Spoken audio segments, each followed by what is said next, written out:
So it's 7 o'clock. I'll go ahead and call to order the meeting of the Board of Trustees of the Urbana Free Library for this September 9th, 2025. Man, I don't have I just look up and instinctively I was about to be like, Becky, can I have a roll call? No, I can't. I'm sort of Becky tonight. So. All right, Gretchen is Becky. So do I call Gretchen. everyone's name? Or? Yeah, if you would be so kind as to go down the line and call our name and we will give you a here or not. Glenn. Here. Deb. Here. Erica. Here. Cherise. Here. Dan. Here. Julia. Here. Darius. Here. And joining us via phone is Beth. Here. Hey. Do we have any additions, corrections, or modifications to the agenda? Hearing none. Do we have a motion to approve the agenda as is? So moved. Glenn, and a second? Second. And Julia, all in favor of approving the agenda as is, say aye. Aye. Aye. Agenda is approved. Do we have a public comment this evening? Seeing none, we will move on to presentations. 6.1, we have some per capita grant requirements, which Lauren is going to entertain us. Yes, hi. So I have two different presentations I'll be doing tonight. The first one is the per capita requirement. So this is about the Illinois Public Library standards. Now I should say this may, if you've seen me do one of these before, this may look just a little bit different because the standards did just get updated. And so this presentation does reflect those updated standards. It's not too different. A lot of things have just kind of been streamlined. They adjusted the standard to reflect that different size libraries and different libraries with different budgets may have different needs, but there are some basic standards that you can expect that all libraries should be meeting. So I'm just going to be talking about programming tonight. And so to jump into that, the standards, one of the things that they do state is that the types of programs that libraries offer should be meeting the educational, recreational, civic, and community needs that you're having. There are also different kinds of programs that they discuss. Programs could look as anything from in-person to virtual to a hybrid of the two, or passive programs, which if you've never heard of a passive program before, thank you, Leon. Those are things like if you've ever seen the make and takes that we do in children's, programs that someone can drop in and do kind of at any time that don't have to have a staff member there who is running it and providing instructions. So for us, a lot of times that might look like a craft, or even some of the other programs we've done where if we do like a scavenger hunt in the library, that can count as a passive program. So next to it, I just have some examples over the previous year of programs that kind of meet this need.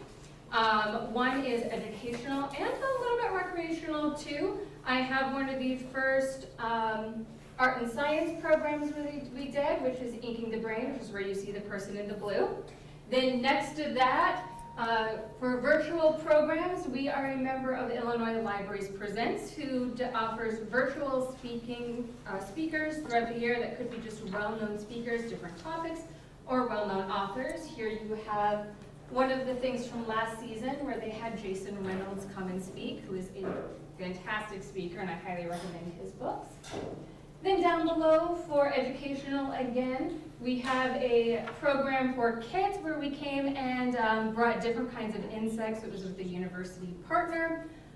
They absolutely loved it. And in that picture you're seeing where someone is actually getting to pet a tarantula, which was a lot of fun. And that was purely optional. Kids got to select if they wanted to be anywhere near the tarantula or not. And then next to that, from Welcoming Week last year, we partnered with the Morrison Center to do a Meet Your Neighbors. So it was kind of like a human library type event. And we had people who had their origins from all over the country, and people got to come and meet them to talk to them and learn about the different cultures that they're from and also their journey in the CU area as well. So just to kind of give you an idea of the range. Now we're just going to jump into the standards. So for programs, there are kind of 6 different categories of standards that they do, and I'm just going to walk through how we are meeting those. So to begin with, programming, they say should be free, or you should be asking if you charge something, it should just be so you're breaking even. For ourselves, we only offer free programs. So all of our programs are always free. We offer programs for all ages, from our youngest books and bounces to now we are doing programs that are geared more towards seniors, and we're planning to expand on that in the future. You should also be following, of course, local, state, and federal guidelines on accessibility requirements and other requirements as too. Whenever we're putting programs together, we are very careful about ADA and making sure that our programs are as accessible as we can possibly make them and that they fit guidelines. One of the new things that they have said, which is something that we've been working on and we currently have drafted out for review before it goes to you all, is they've said now that best practice for libraries is to have a programming policy. So that is something that will be coming your way, and over the next several months. Right now it's under review, so I don't want to say a specific timeline, just in case it does take us a little longer to finish crafting that, but just know that is coming. And then one of the standards is about partnering with organizations to offer programs, that you take a look at what else is in your community, work with other groups, so that you're able to offer more than just the skill set of library staff. Although that is impressive as it is and quite extensive, we can do more when we work with other groups. Like, we don't have a lot of tarantulas on hand that we can do programming on, so we do have to look for other groups to be able to do something like that. And then that you also are regularly assessing and evaluating your programs. One of the things that we do every year is we do a programming survey. In addition to constantly soliciting, just word of mouth feedback from people, and we pay attention to our programming statistics for attendance, the number of programs we're doing, how we're getting out into the community, and we do watch those trends over the years to see if people are telling us with their feet what they're still enjoying or maybe what they want to see differently. So there are a couple of different ways that we assess, in addition to this survey, which we are now offering in Spanish and in English. We are slowly working on broadening our multilingual abilities as far as programs go. Olivia Coleman, who is our programming specialist, is also bilingual in Spanish, so we've also been expanding the number of bilingual programs that we've been offering, just period. And then the very last item there is that your programs reflect the interest and diversity in the community. And that is also something that I have to say the programming team is very, very mindful of, and there are multiple people on the programming team who make sure that we are offering programs that reflect the different voices and the different people that you will also see in Urbana. Some examples, again, some of these fit into multiple categories, so I'm just going to go over the programs so you can see kind of how it fits. We've been working with 40 North and hosting their postmark events. If you've never been to those, they're really fun. They do them about once a month. They have their own season. It's postmark, which stands for post market. So they do it on a Saturday after the farmer's market, and they have it around different themes. The top corner there, there's always an art program, but then they also had a mariachi band from the high school come and play as well. Next to that is Afro-Brazilian drums that we did during the summer.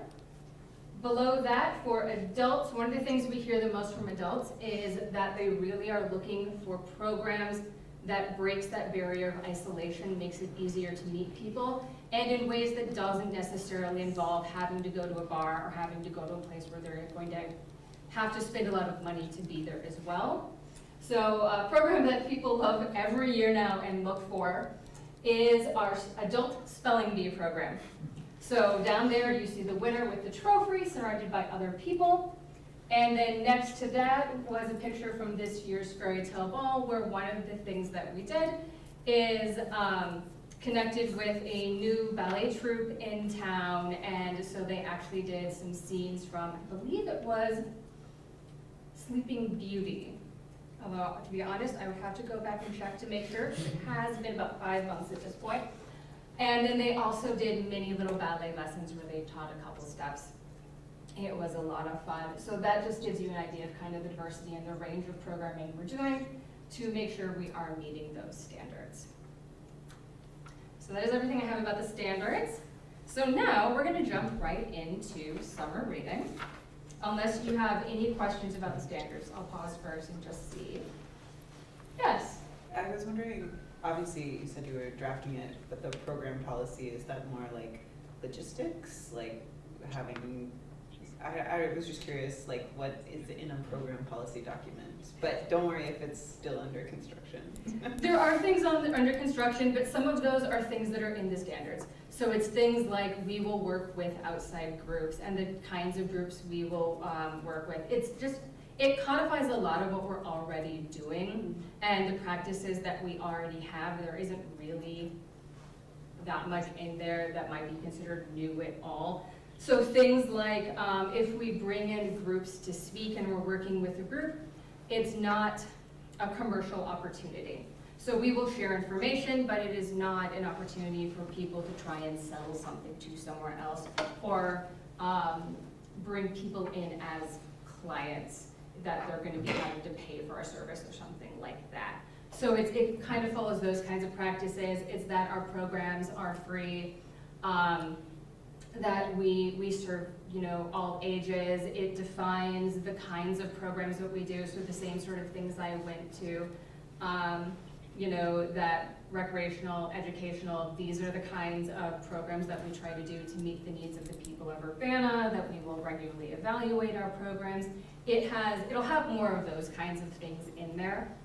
So you can just expect to see it all in kind of that formal policy style.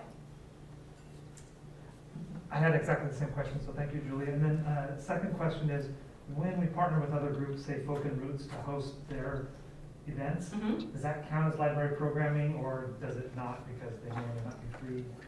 It's a co-sponsored event, and so we are co-sponsoring just the parts that take place at the library, Okay. and then those parts need to be free.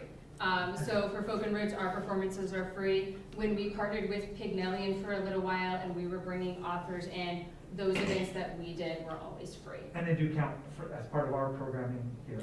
Yes, Great. yes. If it's an event that we sign on to and we are a co-sponsor, then we consider it a formal library program. That's something else that defines what a library program is. Like, if a group has a meeting in the room and they booked our room for a meeting, that does not count as a library program unless the library has officially signed on. And then all of those are in our calendar, as opposed to where if a group is meeting, their information would not be in our calendar. Good, thanks. I'm just curious if the renovations have affected your programming at all. Oh, definitely. It has, but we knew it would, because this is our main programming space, but it's also the first floor. Yes, Kara will tell you. We've had many conversations about where things might be moved to, and so we've had to make adjustments. We've had to adjust the times of programs because we adjusted the start hours, because we needed to for the renovation. It's made the overall process of the renovation easier. But we knew going into it that there was no expectation that we were going to be able to do the exact same volume of things and the exact same type of things that we were doing before. So for Welcoming Week, we're doing things a little differently.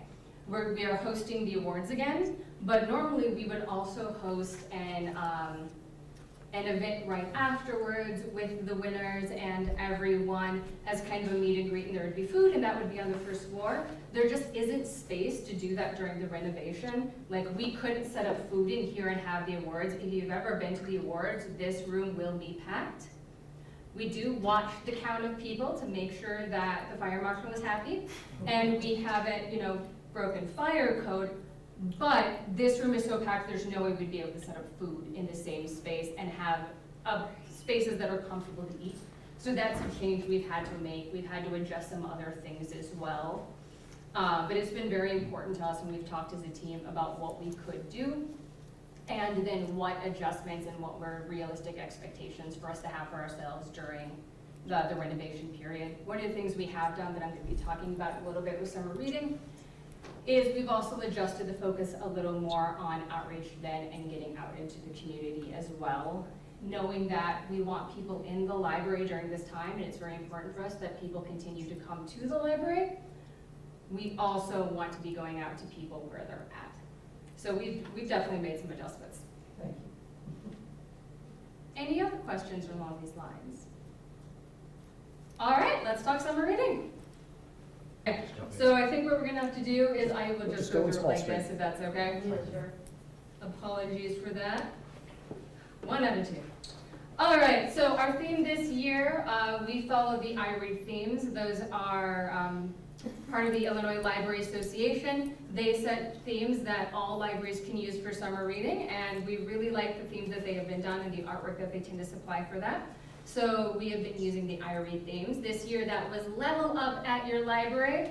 It's gaming, but leaning heavily towards more like Dungeons and Dragons and board game type theme this year. And our dates for that, we did summer reading from May 12th to August 31st, so it just ended for us. So to give you an idea of the basic overview, we have summer reading for all ages from birth to however old you are. So our children are birth to entering 6th grade. Teens are 6th through 12th. You may ask, Lauren, what about those kids then who are entering 6th grade? Can they do two? We let them pick whichever one that they're more comfortable with.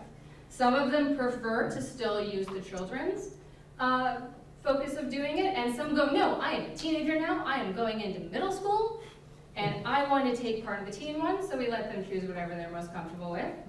And then adults are roughly, we consider that post-high school and up. So how it works for children and teens, they count the number of minutes. For every 600 minutes that they read during this time period, they can get a prize in complete summer reading, and that's up to 2 prizes. For adults, we mirror with minutes for kids because that is more like what the schools do, where they're supposed to be counting, at least at certain grades, how many minutes they read every day. So we keep that trend going. It's good practice. It keeps them in kind of that mindset. For adults though, I don't know about you, I don't want to count how long I've read, I just want to know how much I've read. So we do books, it's every 4 books that you read, up to 2 prizes then to get a prize. And then the other thing we do is that we do an activity portion as well. And these activities are generally geared toward things that help you investigate the library more. So come to a library program, try a different database, explore something else that we have, as well as things like go read a book in a park. We do some things that are also a little more geared towards wellness and these activities as well. And what we found is that by offering these activities, which is something the system we use encourages, it actually increases engagement, and people are more likely to complete all of summer reading and keep going the entire time if we offer these. So they're fun, but they also have that purpose as well. Just in case you're wondering why we do them like that. This year was also where the end of our 150th Reading Challenges and Super User Challenge was. So this was an entire year-long challenge that started last summer and then ended June 30th this year. That's when we consider the 150th over. So there are 2 parts to that. There was a reading challenge. We had something for kids, teens, and adults again. And then we had the Super User Challenge for those who wanted to really dig deep into everything the library has to offer. We had a challenge for them where they could answer questions, try different things, do a lot of things, and then they could earn this badge that said that they were a library super user, which was very fun. This was a more ambitious challenge, as you can kind of see by the numbers that we had there. However, kind of a little bit of a secret is that if you complete like 2 summer readings within that year, basically, for a lot of these, you would get pretty close to completing that challenge. Adults, it's a little more of it was something that was a little more aggressive in what we wanted to try. But we were pretty happy with the number of people who registered for it and tried it. And then you can see how many people completed and how many got prizes. If you wonder why the prize numbers are higher than the completions, it's because we had secondary goals as well for those who really wanted to push themselves, and as you can see, some of them did. So where you see that the numbers are higher, that's because we had people get those secondary prizes too. So sorry to cut you off. Do you mind telling us the numbers? I can't see that far. Yeah, sorry. I didn't want that. So for the reading challenge, children and teens, we had 768 people registered. About little under half of those completed, which was 343. And then we had 390 prizes that were accepted. For adults, we had 733 people registered, 246 completed, and as I said, we did set some more ambitious goals. The numbers were tied into the 150th anniversary, so it was 15 books for the 150th anniversary, one for every decade that we have been open, and then 50 books for the secondary prize.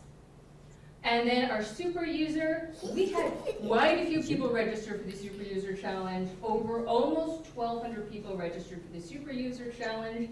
As we said, you had to do quite a bit to get this, so we had 107 people complete, and then 66 go ahead and get the prize for that.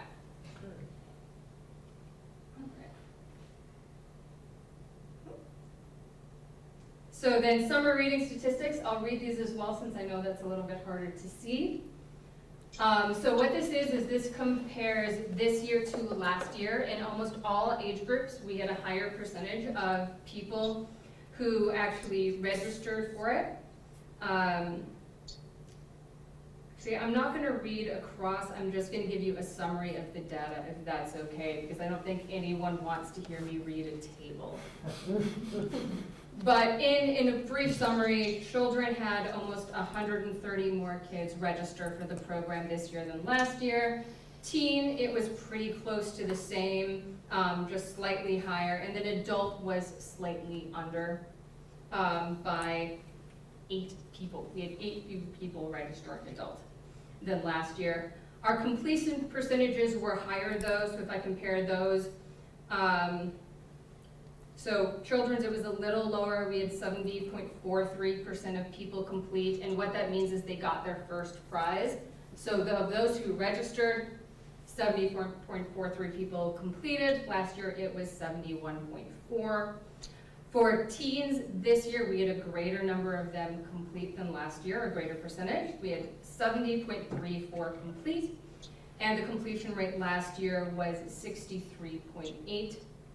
For adults, even though we had slightly fewer, more people completed summer reading, so about 61.8 or 9 if I round up, percent completed, whereas last year it was around 50%. And that's something we've been working on, is trying different ways so that we can make the program something so that if you register, you complete the entire thing.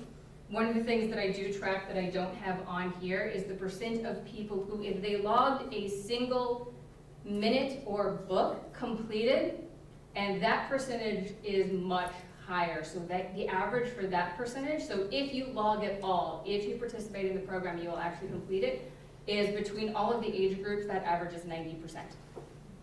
So that is one of the things we've really been trying to improve over the past several years. And then our overall completion rate this summer was 67%, whereas last year it was 61%. So that gives you an overview. I can tell you I'll go through the reading numbers as well if you would like those. I'm seeing at least one head shake. Okay. It's a lot, I can tell you. Yes, it is quite a bit. Glenn's got the best perspective on this. All the way up front. I'll tell you why I care about it, because I signed up last year and didn't report anything, and I feel very guilty now.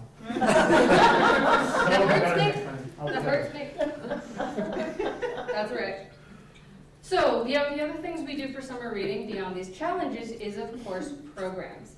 So the other thing I want to give you is just a breakdown of the programs that we do so you can see how much we're doing and kind of the variety. One thing to note, if you do see these numbers, is that we have changed how we count some programs based on the IFLAR report. We realized that actually a greater number of the things that we do counts as programs compared to how we were counting them before.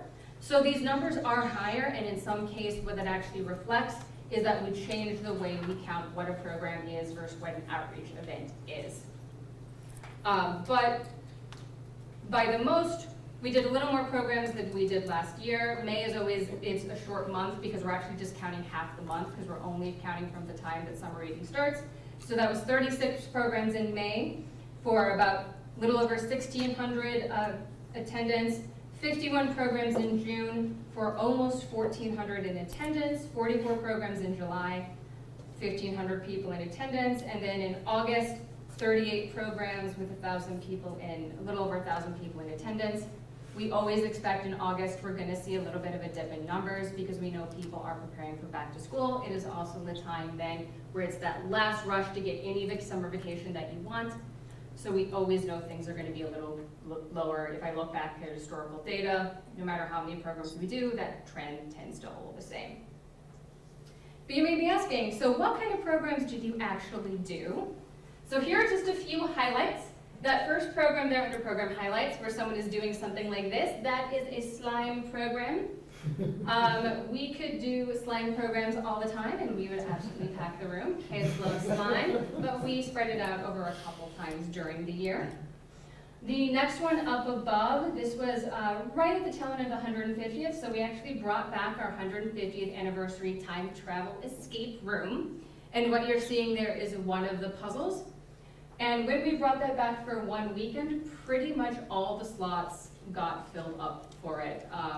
We brought it back because we had heard when we had done it in December that at the very end, there were people who wished they could have signed up for it, but either could because we ran out of spaces, or it just didn't fit in their schedule at the time.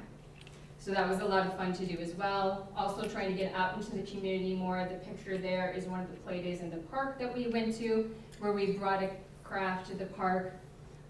Next to that one is Be a Librarian for a Day, which was a very cute program. It was part of our 150th again, but kids could come and do different activities that kind of mimicked what it was like to work in the library.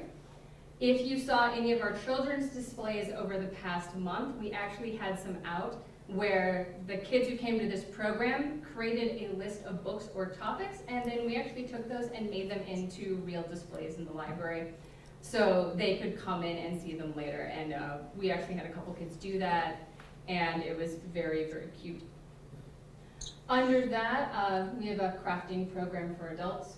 Again, as I said, we've been hearing from people in their 20s to 40s that social isolation is something that they're wanting to combat more, and they're looking for more opportunities to get together, so we've been focusing on that. And under that, we had a Build Your Own Terrarium program that was for all ages. It was a lot of fun. We actually had to do registration for this because we had quite a bit of interest for it. And next to it is what is quickly becoming a program that people ask us for at least once a quarter, which we started doing jigsaw puzzle races. We will be doing one for Banned Book Week, which is going to be a lot of fun. But I will tell you right now, some of these groups, they take their puzzle racing very, very seriously. They have a team, they come in with a game plan, and they are there waiting for the doors to open half an hour before the program is going to start. Okay. And if you've never seen one, you should pop by at some point. It is so much fun, and you will get groups from all ages. You'll get groups of families, you'll get multi-generational, and every once in a while you get a group that is just, we had another group not show, and a bunch of people arrived and wanted to do it, and now you've got an impromptu group, and they're gonna see how much of that puzzle they can put together in 2 hours. So it gives you an idea of that too. And then one of the last things, as I talked about, is outreach. I don't think I've talked about this as much, but I wanted to give you an idea of what we have done over the summer to try and bring the library to people. So one of the big things we do for promotion for summer reading is visiting schools. So we did 12 visits to schools this year to 6 different schools and spoke to over 1,500 students at those visits. We went on 21 outreach events and spoke with about 1,000 people. We go to the farmers market once a month. During just the time of summer reading, we spoke with 432 people at the farmers market. So here's another category that I need to explain a little bit. So I did say that we had recategorized things based on IFLAR. So one of the things that now counts as a program that before was done a little differently is what we call off-site programs. So that is an activity that we are going and doing not at the library and we're bringing somewhere else. Those actually count as a program, but we are still getting out into the community when we do them. So we did 10 different events that had almost 400 participants. And then this one's cheating a little, so we're not going out if people are coming in, but we also offer tours, and this is something that is during the summer, we're getting more and more requests for from different groups. So over the course of it was about 6 weeks, we did 12 tours for 260 kids. These are anything from kids going to summer camps or classes with USD to Next Generation, preschools or other preschools who want to come or groups who want to come and they want to get a tour of the library for their kids. We give them a tour, we talk about what we do, we might do a story time depending on the age group, and we always let them know about summer reading as well and encourage them to sign up for it. And then the very last thing, I would like to thank all of our sponsors for summer reading who make it possible. One of the most popular prizes we give out in kids with their first free book is a coupon packet, and all of those coupons are donated from other organizations. One of our staff members reaches out and sees who's willing to donate, and this year, the people who did were Common Ground, Curtis Orchard, Elevate, Monocles, The Main Scoop, right by us, and then all of our book prizes are funded by the Friends of the Urbana Free Library. If you ever wonder where that book sale money, what it goes to, those prizes for summer and winter reading, 1,000 books before kindergarten, those are the prizes that get funded by the Friends. So we are very thankful because we could not offer the kind of program we do without the encouragement and the kindness of all these other groups. All right, that is my presentation on summer reading. What questions do people have about it? Besides, what are those numbers? Those are too small to see from here. Yes. I just have one question because somebody asked me during the summer, was children that, and I hope I explained it to them correctly, children that are not in incorporated Urbana, and do they have access to all of the stuff here? And my understanding from a while ago is that if there is a child in a school in Urbana, that child and their family have access to the library and library cards.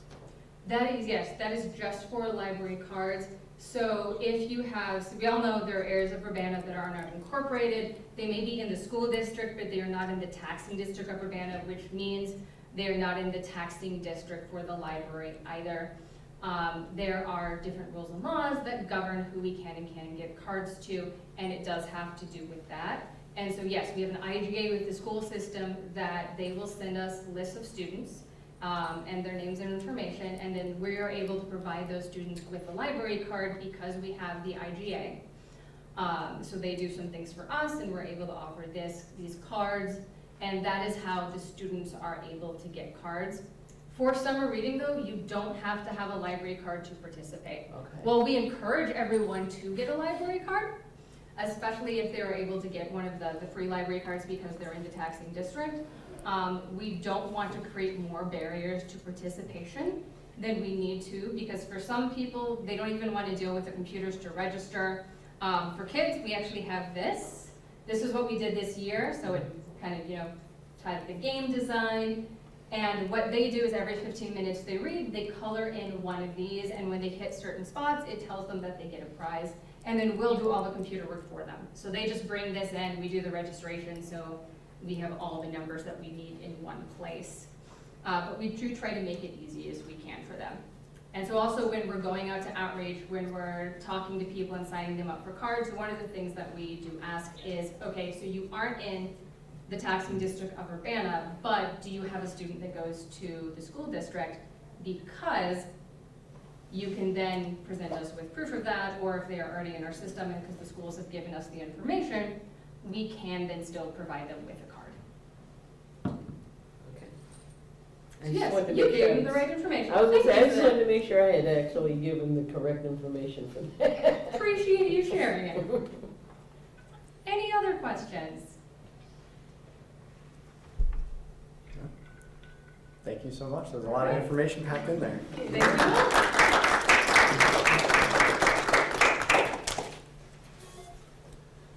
All right, moving on to 7.0, our consent agenda. I will read through it and then ask for a motion. Within the consent agenda, we have the board meeting minutes of August 12th, 2025, payroll for August 22nd, 2025, totaling $143,375.63. Payroll for September 5th, 2025, totaling $149,890.68. Bills for August 15th, 2025, totaling $30,084.85. Bills for August 22nd, 2025, totaling $8,786.62.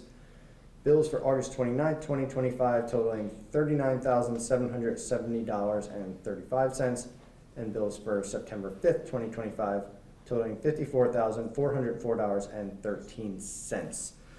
Does anyone wish to separate anything out of the consent agenda? Seeing none. Is there a motion for the consent agenda as is? So moved. Deb, and a second? Second. And Sharice, all in favor, or any questions, comments, or concerns regarding the consent agenda? All in favor of passing the consent agenda as is, say aye. Aye. Any opposed? Hearing none, consent agenda is passed. For our individual action items, we are lucky to have just the two this month. 8.1 is the Amarin invoice for $13,657.24, although it has been a glorious week thus far. It was hot before that. Is there a motion for the Amarin for the Amarin invoice? Glenn, and a second. Second. Sorry, Erica? Didn't see you there. Any questions or comments for Amarin invoice? All in Yeah, how favor? come it's still so high? Soon, hopefully soon.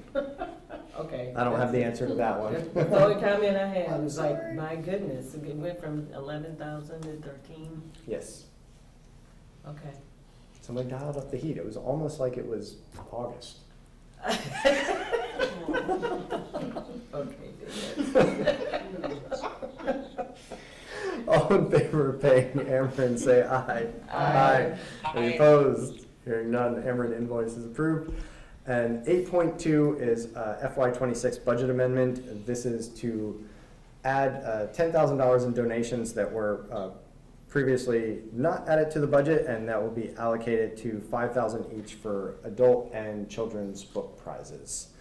Is there a motion for the budget amendment? So moved. Julia, in a second. Second. And Glenn, any comments on that one? Hearing none. All in favor of passing the budget amendment, say aye. Aye. Any opposed? Hearing none, budget amendment is passed. That are our only two individual action items, and that brings us to Erica's presentation for libraries and AI. I don't know how to hook up. We've got just the person for you. Totally missed. Could just ask AI. Right, there we go, okay. I'm gonna put a birthday. So, when I was looking on the internet, so there are three major ways that libraries respond to AI, or are responding to AI. One is in collections development. The other, probably the largest, is in supporting patron education and the use of AI, and then in developing their own organizational policies and best practices within the library for the use of AI. So, how do libraries use AI in collections development? Kind of the way they've used people in the past in collections development, but it's faster and better aggregating data, lots of data very quickly. So you can use chatbots and language recognition as research tools.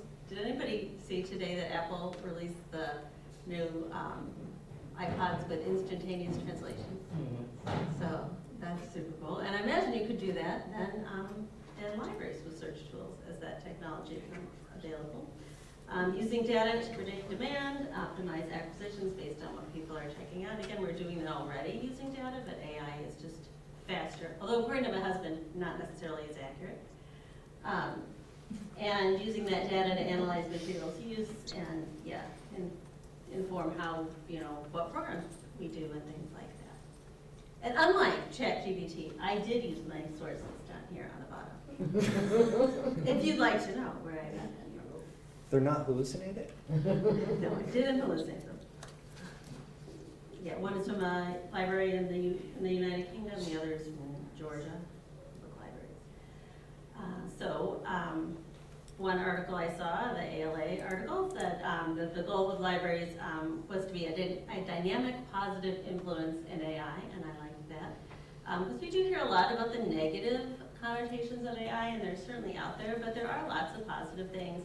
that AI can do for people, especially people who maybe traditionally have not had as much access to things, makes some things universally available. So one thing that libraries can do is conduct workshops and provide the tools for experimenting with AI for adults, provide programs for children and teens on how to appropriately use AI in research, because they're gonna use it, so we should teach them how. And then programs for parents and caregivers on how to assist their children and teens with using AI in the classroom. So this is, Yeah.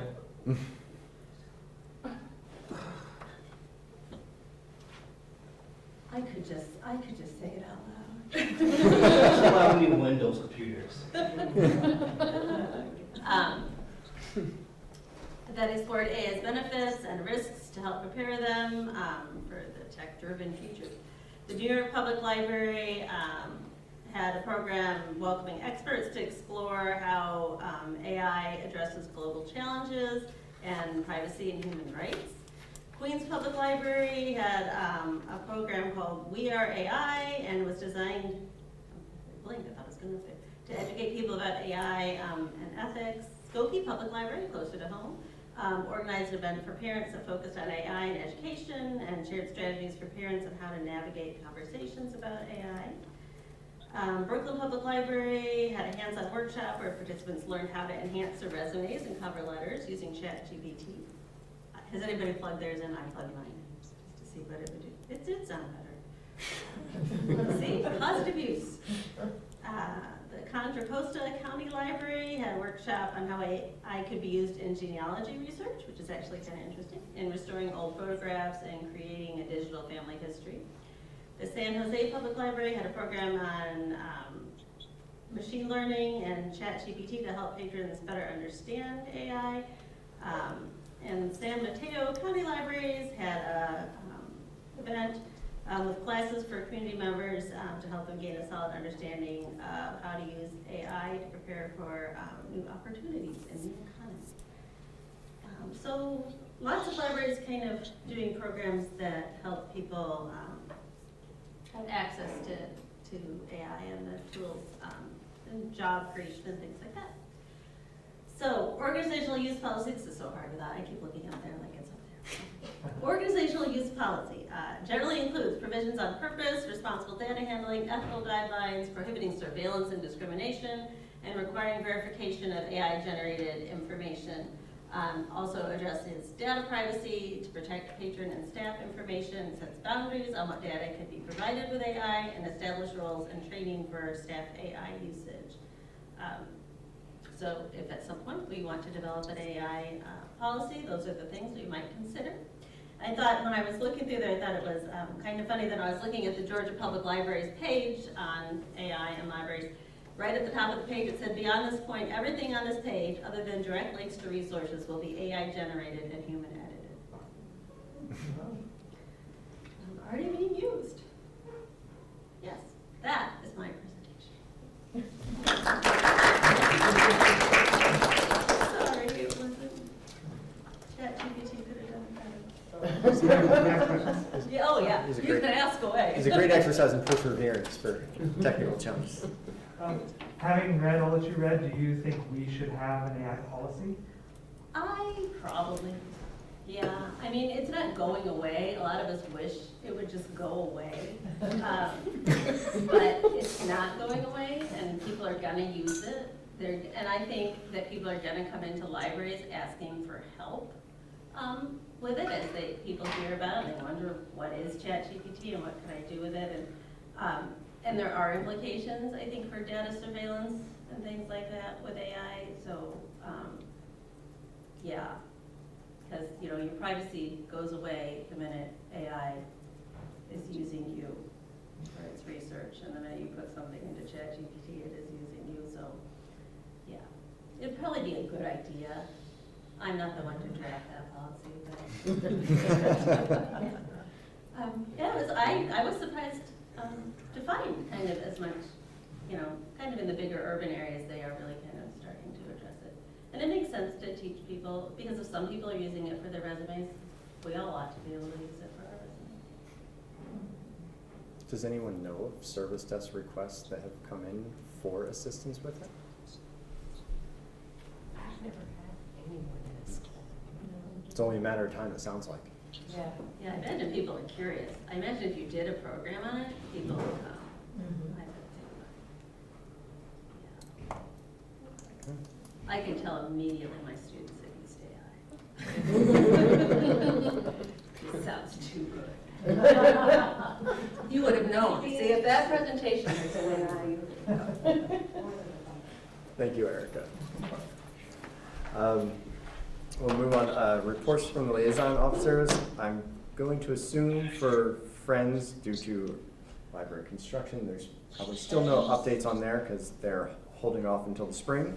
Friends are silent. For the foundation, a couple things. Their fall appeal will be going out in either late October or early November, so be on the lookout for that in the next 2 months. They have also thrown their hat in for the nomination again for the Common Ground Food Co-op's Roundup, so if you are a member of the Common Ground, please vote for the foundation. It's a vote for us. And then lastly, just note they are working on a strategic plan for the foundation as well. So that is a process that just got started and be moving forward in the near future. For IHLS, anything you know of, Darius? IHLS shared on August 15th the 3 bills that passed that Governor Pritzker signed into law that are relevant for public libraries, so for informational use. The 3 laws, we have the House bill. This is the Public Act 104-0036. It is to authorize library boards to charge non-resident library fees on a quarterly or biannual basis rather than in one lump sum. There was a second House Bill 1910 that is a Public Act 104-0056. This requires libraries to maintain a supply of opioid antagonists and have at least one employee trained to identify the signs of opioid overdose present at the library during operating hours to administer that antagonist. That is effective July 1st, 2026. And then there is the Senate Bill 1550, that is Public Act 104-0108, to allow libraries to use state grant funding to enhance security measures, which can include upgrades to security cameras and silent alarms. And this is effective January 1st, 2026. That's all. Very good. Thank you for that. Okay. I have a question about that probably for our staff. How do you all hear about laws like this? My wonderful report. I think your report is sufficient, but For me, is it really is. through it, the heartland. That's really, I don't know, anyone else? In the municipal minute. Okay. Yeah, a variety of newsletters, Illinois Library Association. Yeah. We've known about these for several months. you just kind of pay attention to them and then make a plan how to implement, because some of them obviously will require training and. And money, that's what I was gonna ask. It's funny how state and federal make these mandates, but they're not talking about giving any funds to make that happen, to have somebody on staff that knows how to do and administer Narcan, as well as, oh my God, they're ODing in the corner. You know, you're supposed to be able to know that. That seems like that's a credentialed type of position. Well, it's pretty, my experience is standard in public libraries now. That has been what I've seen in public libraries, and it's something that you can get an organization to come in and do staff training or working with law enforcement. Some of those people who have already, our first responders, some of those people who see it on a regular basis. So like, it would, doing that would be like, training someone in CPR. Yes. Okay. I just want to know how, you know, because you'd have to have at least 3 to 4 people on staff that, in order to have at least one person scheduled, you'd have to have at least 3 to 4 people on staff that would go through that kind of training. Yes, so we'll definitely be making a plan for what that looks like to be in compliance before that starts. Okie dokie. I was Would you like to be a part of this? I already have my own life-saving thing that I'm having to deal with now. It's a great, She's called. in my experience, it's a great training to have because you just never know. Like CPR, you never know when you'll have to be called to. Well, I know when I was a teacher, we had to have CPR training. We had to be certified CPR people. So, I guess I could do it if my schedule allows. I wouldn't mind having that skill. What worries me is that it's having to have a staff member, you know, because of that mandate that says you have to have somebody for every working shift or whatever that is capable of taking care of that and of doing that. And so, you know, I don't know, you have an idea, I'm glad of, you know, using first responders is a good idea. And maybe there's some classes in the area that won't cost so much, but at the same time, I know that there seems to be a habit of our local and regional and federal governments that make these mandates, but no one says how you're going to pay for that mandate, because Narcan is not cheap either, and it expires. So you have to have so much of that particular drug in storage somewhere, and hope that it doesn't expire or it hasn't expired if you ever have to use it. So that's the other thing, is keeping that up to date. So I was just wondering about that kind of thing, and what that might cost, or in training as well as monies to have that in storage. And hopefully we'll get more direction as we go on before it actually has to be implemented. Mm-hmm. I would hope Heartland Illinois Library Association provides some direction in addition to experience that we have locally. Okie doke. Thank you for the question. Okay. And concern. Are there any administrative reports? A couple. I want to share thanks on behalf of all of the staff and Becky. She was so appreciative to see all of you show up for the celebration and just taking the time out of your day to recognize and celebrate her. So thank you all for your presence and celebration. And then I'll turn it over to Dawn so she can give an update on the remodel. Yeah, things are going well. We are on track with our schedule. The demo that they had to do, taking out some HVAC type things and the big welcome desk, all of the things that had to come out have come out. They've started framing the wall, that will be the new workroom, and they've started painting in the front, historic front rooms. So things are just clipping along, and I'm also happy to say that Leon's access control and security camera project is happening simultaneously. So there are quite a number of work people here throughout the day, and they're pulling cables and hammering and sawing, and it hasn't been too loud, but you can tell things are getting done. And when you peek through the little window by the welcome desk, you're like, ooh, it looks different. So yeah, I'm happy to say we seem to be on track in terms of the schedule. Great, thank you. There are no board or committee reports. For my own, I would just state a reminder again. You notice there is a blank seat at our table currently. So if you know of anyone out there as well, if you know of anyone that would be appropriate for it, please do encourage them to submit an application for the board. I do not believe there is any new or unfinished business. Anyone, please feel free to correct me if I'm wrong. With that then, do I have a motion for adjournment? Someone? Glenn, and a second. And Sharice. All in favor of adjournment, say aye. Aye. Aye. See you next time.